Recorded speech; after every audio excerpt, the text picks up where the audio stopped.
I'm going to bring my friend Chris Bennett down and get into the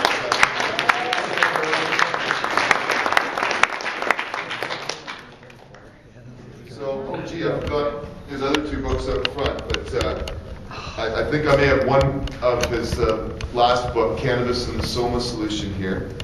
Chris has written 3 books on this subject, and no doubt has studied it more than anyone else has had the chance to do, I would have to say, and I've certainly enjoyed his work immensely and learned from it. No. No, I've got to go on a crash course, which I should have done before today, because Chris is going to rip me apart here for your entertainment. All right. Everybody else's, we've actually got over 200 people online watching as well. So How many? Yeah, thanks. 200 now? Yay.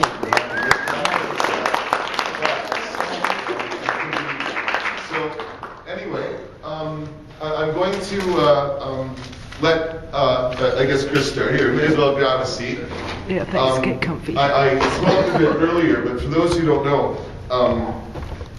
Chris has, I think, established beyond a doubt that the tree of life, historically, in most religions and cultures, represents the cannabis plant. No, I gotta just But move this over here. we have a contentious issue between us. Chris also believes that the tree of knowledge of good and evil represents the cannabis plant. And I disagree. I believe that that tree, that ancient tree, represents the magic mushroom. So. Okay, well, let me clarify on that. Because that's not really what I think. Okay. The tree of life is a symbol, right? You know, and it's been used in diverse cultures, and it's come to mean many different things, and gone beyond its original root. I think when you go back to the origins of the root of that symbol, which is intertwined with the Vedic Soma and Persian Haoma, and primordial religion, that many of our world today's religions have kind of grown out of and originated from. But as far as like the Eden myth in Genesis, that was one of the last things written in the Old Testament. You know, like the And when was it written? It was written when the Jews were held by Babylon in captivity. 400 BC, I think, roughly around there. I'd have to go back and verify, but quite late, much later than the original stuff was taking place. And so it represents a point of view in Judaism at a certain period of time. That period of time is just a little fragment myth, are borrowed from earlier mythologies, from like Syria, Babylonia, places like that. Stories of the Noah's Ark have their earlier counterparts in these myths, and the Eden myths has its earlier counterpart in myths involving Enki, who basically became the serpent in the Garden of Eden, according to many scholars. And in these earlier cultures, in the mythology, the tree of life and the tree of knowledge are basically, it's just one tree, and it's kind of got healing, health, and knowledge-giving properties. This division takes place, as far as I know, the first time in Judaism. There's 2 trees and stuff like that. But there is no Garden of Eden. There is no like tree of knowledge and tree of life in the garden. It's all a story and a mythology, and it's not a solid foundation thing. Many of the elements, I would say that the Eden myth and the story of prohibition in the Eden myth is probably the single most powerful myth in human history, and has more implications: subjugation of women, resentment of knowledge, resentment of nature, and in that sense, it's a very powerful thing, and it's a theme that plays throughout the Bible, from the beginning of the Bible to the very end of the Bible. The last 3 paragraphs of the Bible has to do with the tree of life. In the book of Revelation, he says, "I shall give to you to eat from the tree in the midst of the garden." And I kind of think in many ways its appearance now, and reemergence now, and what we're restarting about cannabis is, in a sense, an end of that biblical epoch that we've been living through for the last few millennia, 2 millennia. Now, the tree of life is one thing about cannabis, but that's just, you can't just say cannabis is the tree of life or mushrooms is the tree of knowledge. You have to be able to show use of cannabis and archaeological evidence and things like that. And in the sense of cannabis, it's not just that there's these references to the tree of life in the Bible, and I have somehow shown it's cannabis. What it is that through things like archaeology and etymology, we're learning more about the ancient world in our time. And I think the big thing about these cannabis references, which I'll go into momentarily, in the Bible, particularly for us in Western culture, but in religion in general, is that it reveals shamanic roots of religion, and that religion grows out of shamanism in pretty much every case in its origins, like witch doctors, things like that. And in many cultures still taking place today in South America and Africa, these figures ingest psychoactive plants, and from these events they interpret the experience as being some sort of divine revelation. Not to say that that's not the case, So a couple thousand years ago, there would have been a lot of different plants being used, throughout the Middle East, right? And everything that came into contact that would have had psychoactive properties by any culture anywhere are generally on the first, until we start coming up with things like science and chemicals and these type of things. The attributions of those plants are all coming in a magical context. And there's no doubt in my mind that mushrooms have played a role in that in many cultures and things like that. I'm not convinced of books like Sacred Mushroom of the Cross by John Allegro, or some of the other guys writing on these similar subjects, like right now, like Clark Conrad and some of these other guys.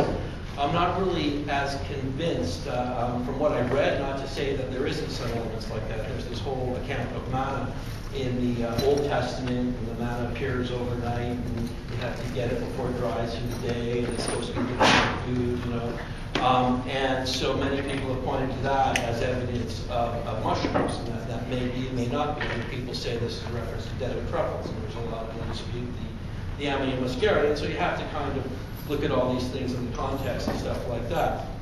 In the case of the biblical references to cannabis, decades before I was born, you were born, there were scholars writing about these references.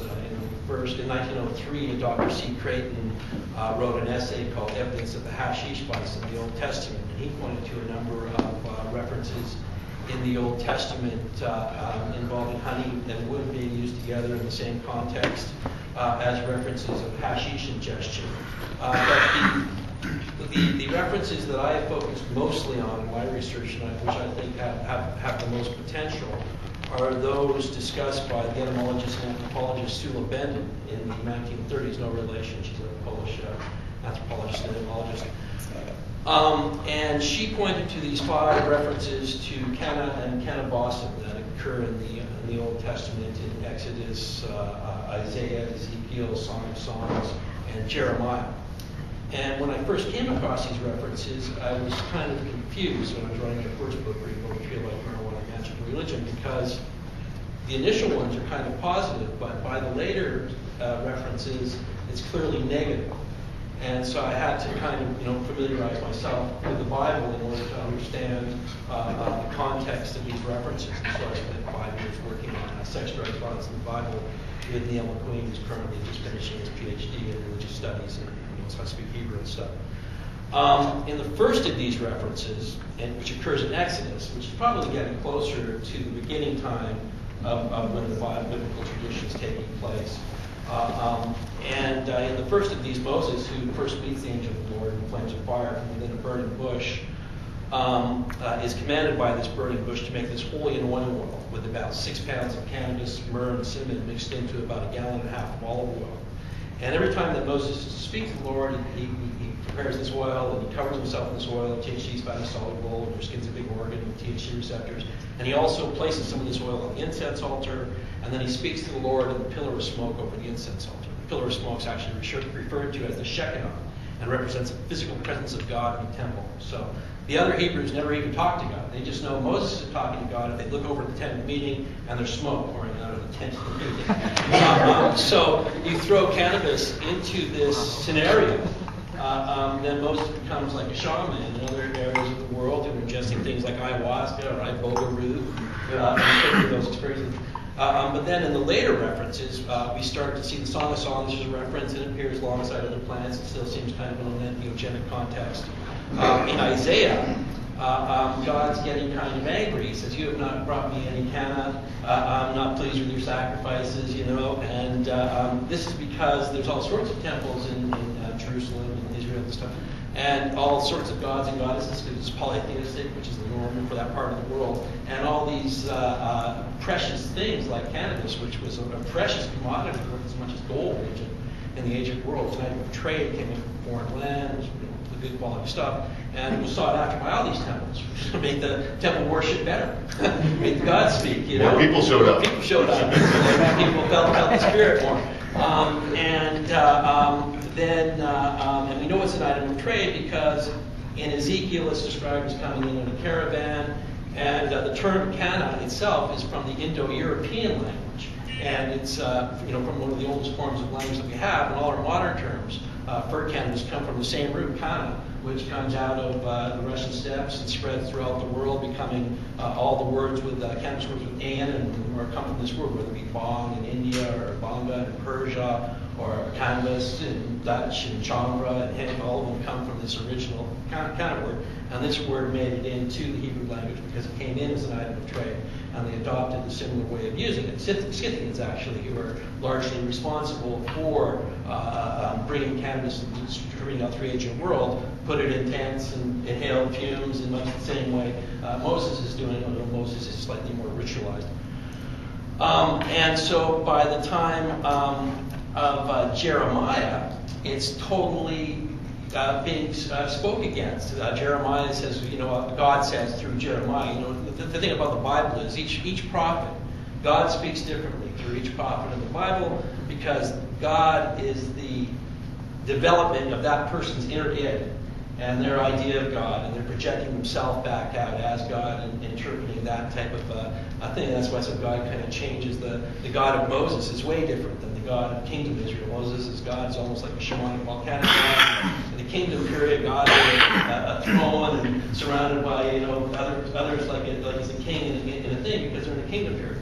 By this time, there's not really a lot of room for shamanic exploits of shamans like of the Moses type. Because it's all about rules and regulations and stuff like that. And this is probably getting closer to the time where something like the Eden myth is written, and there's a prohibition put on this type of innate knowledge and inspiration derived from nature. I'm going to stop there. I'm going to go on this last one. And so the time of Jeremiah, God says to Jeremiah, "What do I care for your canna? Your incense of Sheba does not please me. What do I care for your canna from a distant land?" That's because it's becoming all about rules and regulations and controlling the public, and this is where monotheism really starts to take hold and make its final play on Judaism. And so, in relation to this, we have identifying cannabis. We not only have these Hebrew references and the similar Indo-European word in Indo-European years, but even by Assyria, which deeply influenced Judaism. We have clear references, like Esarhaddon. His mother wrote one of the priests of the temple and said, "What are the items for the sacred rites?" And it came back quite clearly. The items for the sacred rites are honey, odorous plants, cannabis, and water. So we know for sure it was used in there. We also know for sure that it was an incense of the goddess in Assyria because there's references to Kanaba, very similar to the Hebrew term kana, and they also used it in anointing oils for opening one's ear to God in the exact same way. So we have this evidence, and then also we have archaeological evidence from Israel of cannabis use from like 3rd or 4th century, which is later Gnostic time periods. And so we have surviving archaeological evidence, we have the etymological evidence, and then we have the anthropological commonality of this use in that. In regards to the mushroom, I just don't see that. Okay, so I'm wrong. I'm kidding. No, that actually laid a really good groundwork for some of my questions here, because as Chris said, and I firmly believe as well, the cannabis plant was instrumental in our economic and social development for thousands and thousands of years, right? It literally was the goose that laid the golden egg. Because if you had a nice little valley somewhere that was unprotected that could grow cannabis, and turn it into hashish, you would be able to, ship that to, Egypt or somewhere else in the world that would be literally trading that for gold, and you would be rich. It was like, it was the gravy train in a sense for thousands and thousands of years. The more cannabis that you could grow in the countryside, sound familiar?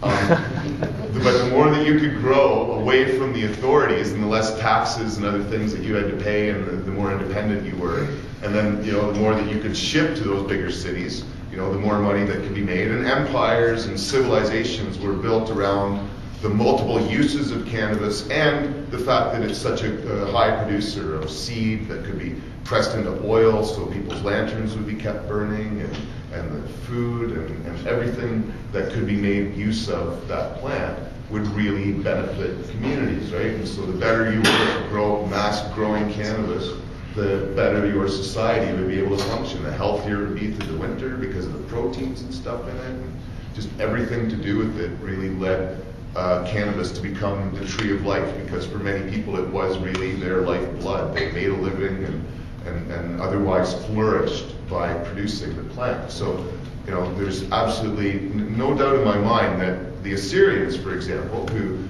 aren't very well known of because they were hated so much by the time Alexander the Great traveled through the area, just like a few hundred years later, pretty much everything had been destroyed.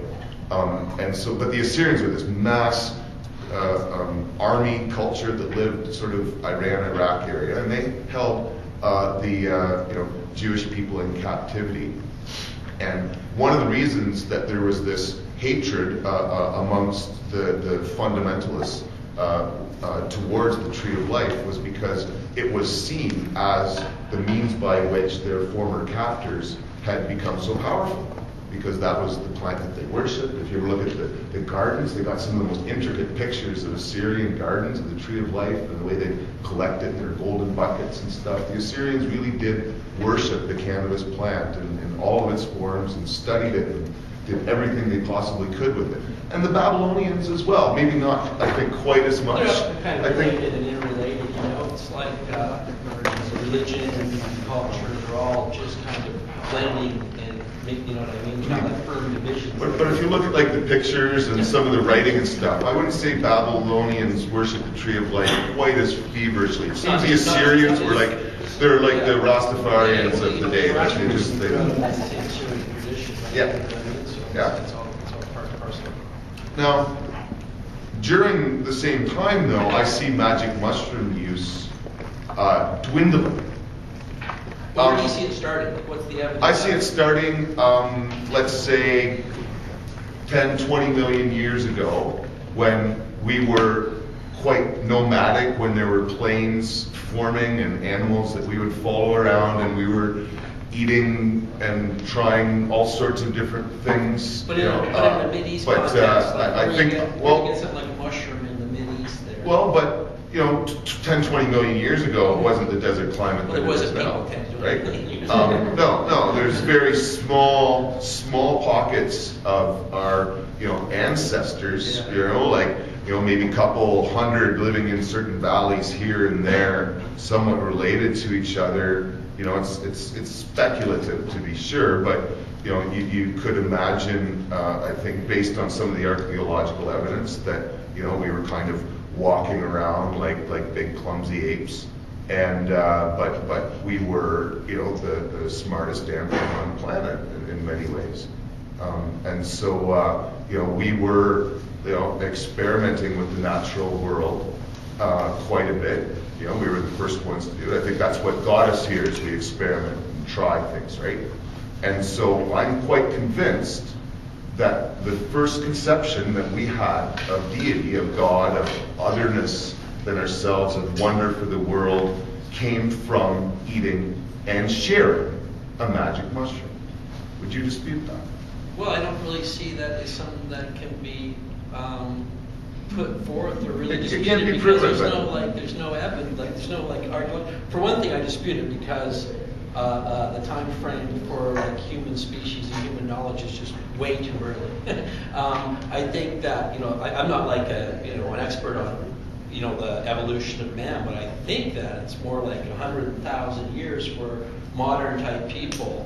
We've had fire for 1 million years. We've Yeah, controlled fire for 1 million years now. Yeah, Right? I don't know that. Okay. Actually, Well, I don't know that. I don't know where you're getting that from. I thought it was more like the Great Leap Forward, where we started to come up with things like fire and dealing some of these basic things was like evidence of tool making, for instance, isn't even that old, 1 million years old. It's more like, 50,000, 100,000. It's the Great Leap Forward, where all these advancements were first thought to be made. It's thought to be about 50,000 BC.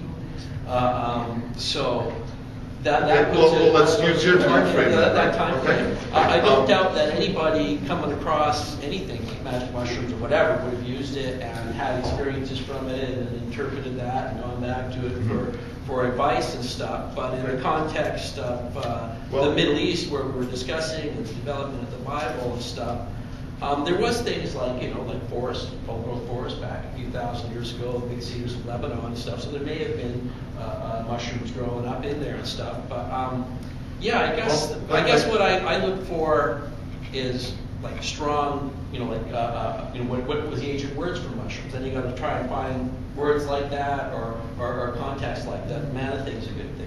Okay. The description and stuff, or else some solid archaeological evidence. Archaeological evidence beyond images that look like mushrooms would be pretty hard to find because mushrooms don't fossilize. It's even hard with cannabis because plant remains are really hard to fossilize. That takes really pristine in certain conditions for that type of stuff to come down. Luckily, with cannabis being so widespread, we do have a number of different archaeological bits of evidence for it and stuff like that. So yeah, I guess what I would look for is more of like either descriptions of it that you can fit into it or archaeological evidence. Well, but there are descriptions in the Bible. There's also descriptions of a red drink that is immediately intoxicating as well. Where's that? Right? What are you So talking much. about? Like Ezra's fiery cup? Yeah. Yeah, well, that's like based on Zoroastrian. This Okay. is Oh, like okay, after. but- Hey, let me finish that because you're wrong. It's not just simple as a red cup. It's called a fiery cup. Fire can be red, but there's like this situation. The Scythians and Zoroastrians and Syrians are all kind of related and practice the same religion. Scythians burned cannabis in braziers in tents. They didn't burn it, they vaporized heat rocks and put it in vapors. And then they started preparing a drink from cannabis. And they started to make cups that looked like the bronze urns that they were burning the cannabis in the thing because there was a relationship there between the drink and what they were doing in the tent. And so they made little cauldron type cups that made it look like these same incense censers. And so these were the fiery cups of the Scythians. And so in the thing there, he drinks the drink, but it's basically a carryover. And even in that description that you're describing, where in my passage there, the guy that wrote about it in the 19th century says cannabis. There's a drink, and Ezra is an important figure in the Bible because after he drinks this drink, he basically put the Old Testament together in the present form. And it was after his involvement with the Zoroastrians, where monotheism, that's where kind of Assyria kind of comes into monotheism as well, because all the whole pantheon becomes Ahura and Ahriman and the devil, and divides into that. But we know in Zoroastrianism, which is what they're talking about, Ezra just coming from as a vassal of the Persians, comes over and says, okay, this is how we're going to do things now in Israel.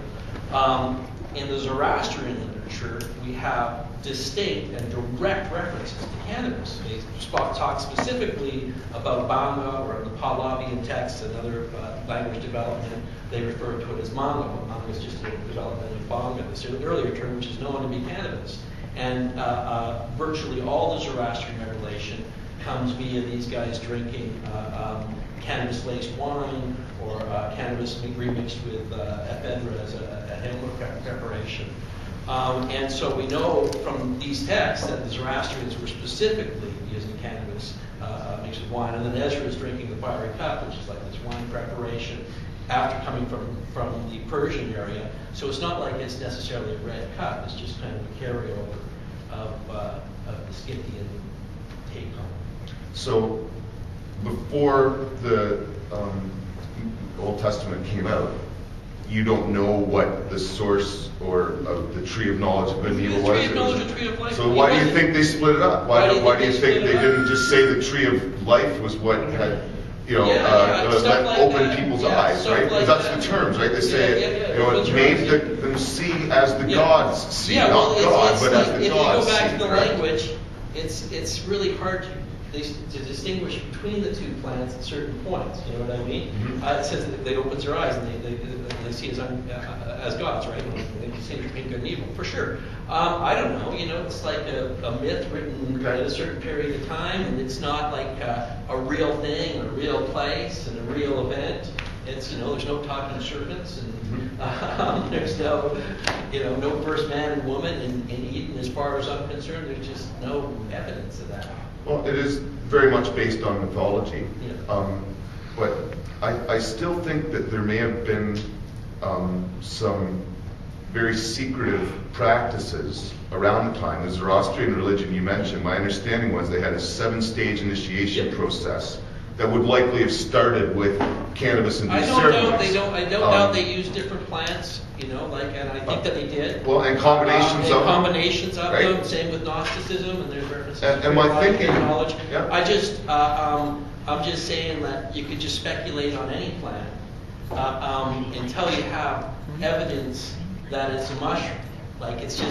Seems to me like they were using different plants. Mm-hmm. I don't doubt that. Seems to me like any psychoactive plant that produced a kind of entheogenic, inspirational state of consciousness would have been adapted into the spiritual pharmacopoeia. I don't doubt that. I just don't see specific, strong evidence that it was the mushroom beyond the story of manna in the Old Testament. Fair enough, and I guess to the opposite, I don't see any reason why a tree of knowledge of good and evil would have been, created out of nowhere. If in fact something different, that wasn't the tree. Say it wasn't. It wasn't that. But what makes it a mushroom? I don't have any archaeological evidence to show that. I do have a lot of speculation and theory. I do see alchemic text, with mushrooms in it, and so I have a firm belief that before religious institutions formed, that shamans would have learned the use of mushrooms, would have explored them, would have learned how to cultivate them. Though I don't have any archaeological evidence, I believe the Ark of the Covenant was actually holding mycelium, and that these people had learned. That's just like wild speculation. And it's fun. It was fun. But it's just hard to take it beyond that. Okay. You know what I mean? The reason that this cannabis material has maintained and continues to grow is because of the strong evidence of it through the use of etymology, through anthropology and how other cultures were using it, and through archaeology. And that's why it makes it so strong. You know what I mean? For sure, psychoactive plants and the birth of religion have a huge interrelationship. But to, when you start wanting to identify specific things, you got to find really strong, specific evidence if you want that to go anywhere. And there's people that feel that they have done that. There's some good books out on there. Dr. John Rush has a new book out on mushrooms. I forget the name of it offhand. Jan Urban's written some good books on it, the Pharmacratic Inquisition. And I'm on a listserv with the top entheogen. That's the entheogens refers to drug use in a religious context. And I'm on a listserv with the top entheogen scholars. And most of them are on the mushroom thing. Big fans of Joe Longagro's work and big views like that. And many of them have some stronger evidence for this. I still haven't been swung over to that point of view,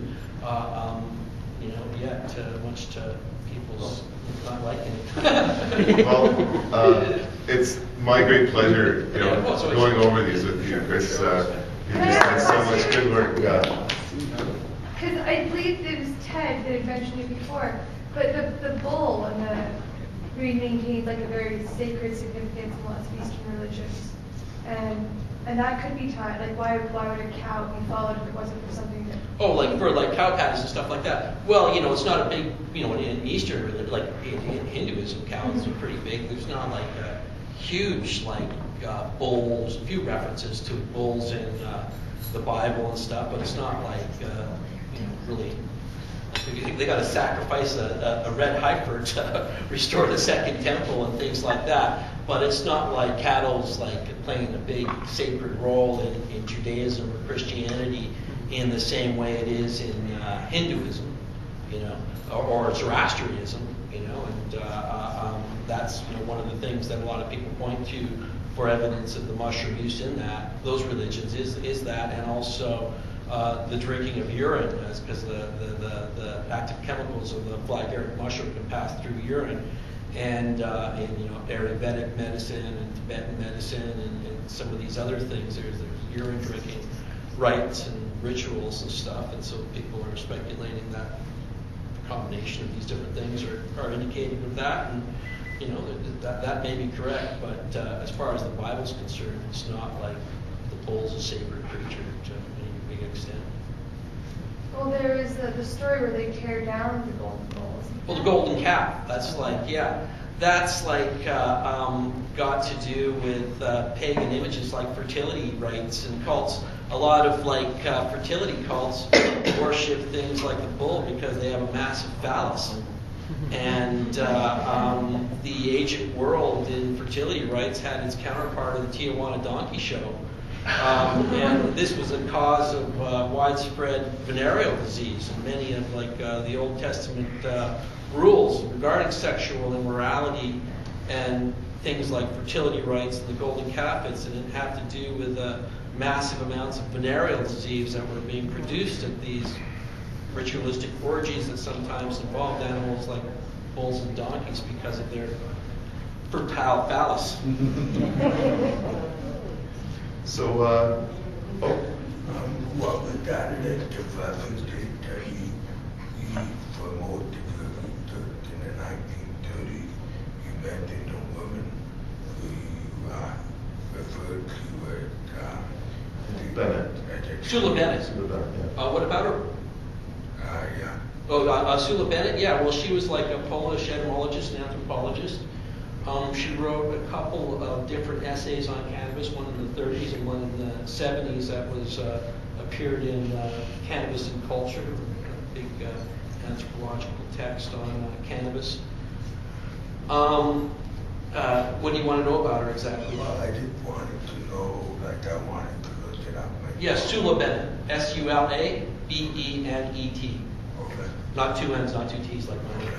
And if you Google Jesus Cannabis or Cannabis, you'll come up with lots of articles and will have references to her.